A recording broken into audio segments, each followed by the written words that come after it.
Hey everyone, welcome to the video. Today we're going to give a full review of the Joroto X2 spin bike. We've had this bike for about 3 or 4 weeks. I've gotten quite a few rides in on it, and so I wanted to give you a full review of what I think, ins and outs, pros and cons, and any upgrades even that I might make to the bike. When getting a review on a bike like this, it's really important that you know kind of what that person's background is. So I've been doing spin classes since I met my wife almost 20 years ago when she was the spin instructor and I was learning how to bike. Let's not forget I was trying to impress her. I also coach the local mountain bike team. I'm a level 2 NICA coach. And I've also done a couple triathlons. I've been road biking for about 4 or 5 years, and I also snow bike in the winter. We do our fair share of biking around this house.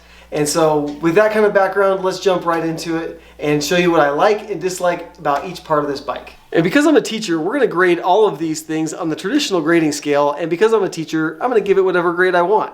First up, let's talk shipping. This bike came from Amazon in under a week. It arrived via UPS and it was left on the driveway. It weighs right about 100 pounds. So it takes multiple people to bring it inside, so please don't think you're going to just try to haul it in the house by yourself. The box was a little damaged, but no damage was made to the bike, so all was good. So for shipping, I would give the Joroto X2 a grade of a B-. Assembly on this bike was really easy. It took us about 20 minutes total to get this bike assembled with about 3 of us working on it. It was really easy, the instructions were easy to follow. So on assembly, I would give the bike a grade of an A-. The only way I would have given it a higher grade is if I didn't have to put it together at all. Next up, let's talk stability. For a home bike, this is actually a pretty stable bike. It may not have the same quality as a studio bike, but I've been pretty impressed. With these legs, you can turn them and make sure that you get the bike nice and level. And these are very, very easy to use, especially if you're on a flat, hard surface. With us being on the carpet and the yoga mat, this actually feels pretty good. We never have had to make any adjustments to that. The only other way this bike could score a little higher is if the base were just a little bit wider and it had a little bit less rocking back and forth or left to right as you're out of the seat, climbing, doing some kind of an aggressive ride. Although there is a little rocking left to right as I'm riding or I'm being a little bit aggressive on the bike, I really don't notice it while I'm on it. In fact, the only times I've noticed it rocking a little bit is when I'm looking back at it in videos as I've gone back and reviewed the videos from some of my previous rides. I weigh about 170 pounds, so if you're a lighter rider, you definitely won't notice it. If you're a little heavier rider, it may be a little bit more than I'm noticing for myself. Your results may vary. For this being a home gym type of bike, it is very impressive, especially at the price point, that it's able to be as stable and solid on the ground as it is. So I give this one a B+. Next up, let's talk about adjustability and comfort. Starting down here with the pedals. These pedals are pretty adjustable. They've got a nice strap and a little toe cover here. These are not great pedals, and why there's a reflector on these pedals goes to show that this was never really meant to be an indoor cycling bike, at least I don't think. So I'd say these pedals, they work for most people. If you're an experienced cyclist, you'll want to change these out pretty quick. In fact, this is one of the upgrades I'm looking to do first on this bike. Next up is the seat. This seat has a lot of adjustability. In fact, it goes from that height there to the bottom. There's probably over a foot of adjustability in the seat height, which I think is really good for riders, probably from about 4'10" all the way up to about 6'2". If you're taller than 6'2", the bike might work for you. I can't say because I'm not 6'2", but I think you're pushing the limits of the bike if you get much taller than that. You can also adjust the seat forward and backward, and those adjustments work really nice. And all of these knobs have a ratcheting, so that if you get caught close to the seat post, you can always move it to a different spot and then crank that way. So if you're up here and you can't crank anymore, all you gotta do is turn down and go around. This seat knob works so easily. You just pull it out, it goes down. This feels to me as solid as any studio spin bike would feel.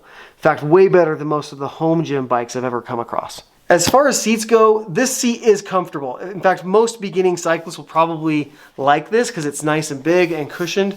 But if you're an experienced cyclist, you'll probably want to upgrade this seat to something that's more sleek, like a racing seat. Whether it's a mountain bike or a road bike seat, those seats I think just have a much more narrow, low profile design and are more comfortable for those of us that have a lot of time on the saddle. As far as the bars go, you can raise them up and down, no problem. Front to back, no problem. They have the same ratcheting straps on the bottom and in the front. I have had no problem with this. In fact, one of the things that I like about this are the water bottle holders and these little extra forks that come up that hold a phone quite nicely. So I do like how this is made to hold a phone or an iPad, no problem. It could hold up to a laptop, I think, if you really wanted to. So whether you're trying to hold something there, or get your water bottles in here, these handlebars have no problem. I also like that I've got handles up front, down low. I've got about 4 or so positions. If there's one thing I'm really not happy with, it's where the bike computer sits in relation to this arrow bar here in the front. It's really hard to get your thumbs around here without getting them all caught up inside this computer.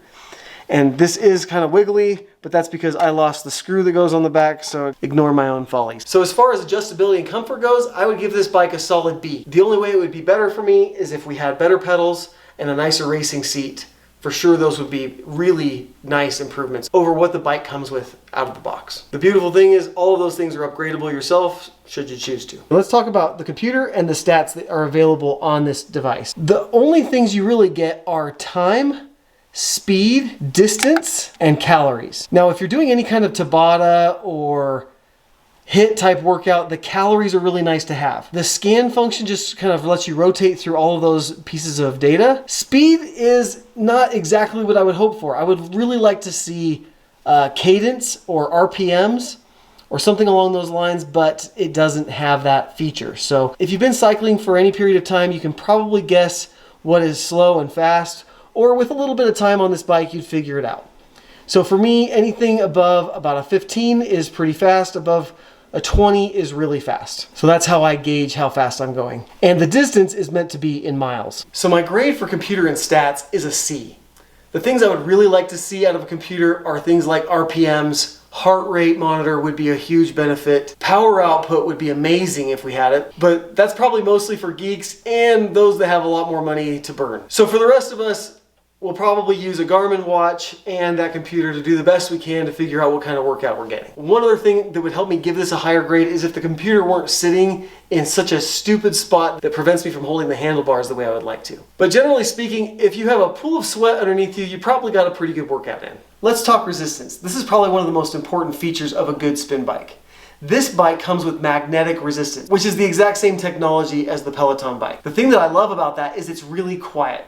Other spin bikes that you'll get, especially if they're using some kind of like friction resistance, they're going to be loud as you're trying to ride. And if you're trying to watch TV or something, have a conversation over top of the noise of the spin bike sometimes is quite annoying. That's definitely a win for this bike. This bike does come with a 35-pound flywheel. The Peloton comes with a 38-pound flywheel, which puts both these bikes on the same level, in my opinion. Many of the commercial spin bikes that you might find at your local gym may have up to a 45-pound flywheel. It's really not necessary for most cyclists. Some spin bikes at the gyms, when you take the resistance all the way off, they seem to spin very freely without hardly any energy. This bike on the lowest resistance actually has a little bit of resistance to it. It's not spinning completely free, which actually I like. I think that's a better ride. It's probably more true to what most cycling is like. When I'm doing a spin class, whether it's on YouTube or on the Peloton app, one thing that I like to do is be able to change resistance levels quickly, especially as the instructor goes from one type of riding to the next. The resistance knob on this bike does not change the resistance quickly. In other words, one full turn does not feel like one gear. It takes sometimes many turns for me to really increase the resistance enough to where I really feel like I'm getting a good workout, or I've really changed enough gears or moved from a flat to a hill climb or something along those lines. So if you really like to have a fast resistance change, I don't think this bike does that very well. You just have to get used to being able to spin that resistance wheel quickly and often as you're doing various rides, depending on what kind of riding you're doing. So the grade I would give the resistance on this bike is an A-. It's super quiet. The only thing I don't like is how much I have to spin that knob every time I need to make a change to the resistance level. So overall value on this bike, I would give this an A-. When you factor in the price, we picked this bike up in December for $399. At under $400, this bike is a killer deal. It has many of the same features that a Peloton would for an absolute fraction of the cost. And I can't argue with that. Even when you take into account some of the little buggy things that I don't like, with the big seat and the pedals that I don't like, it's all a wash. When I pay $2,000, I expect to get top of the line. When I pay $400, I don't. And I know that there's a few little compromises I can make, and usually they're things that I really don't care that much about. Last but not least, I want to give you 3 upgrades I would make to make this bike stellar. The first thing I would change are the pedals. You can usually find new or used road cycling pedals somewhere on the internet for anywhere under $50. It's an upgrade I would look into making. The next thing I would do is a racing seat. You can pick racing seats up anywhere between $30 and $50. It might just be a nice upgrade to make this look and feel like a higher quality bike than it currently is. The last thing I would change is I would add a Wahoo sensor to the cranks to actually give me cadence. Those Wahoo sensors are anywhere between $20 to $40, and you could get those Wahoo stats directly on your phone through Bluetooth and automatically know what your cadence is. It's a nice quick way to upgrade the computer without spending too much money. So there you have it. That's my full review on this bike after a month of riding it. I think it was worth the money. I don't regret the purchase, which is something that I do often. I frequently have buyer's remorse, and I do not with this purchase. It's been a great addition for our home gym. If you found this review useful, please give it a thumbs up and consider subscribing. We'll see you guys next time.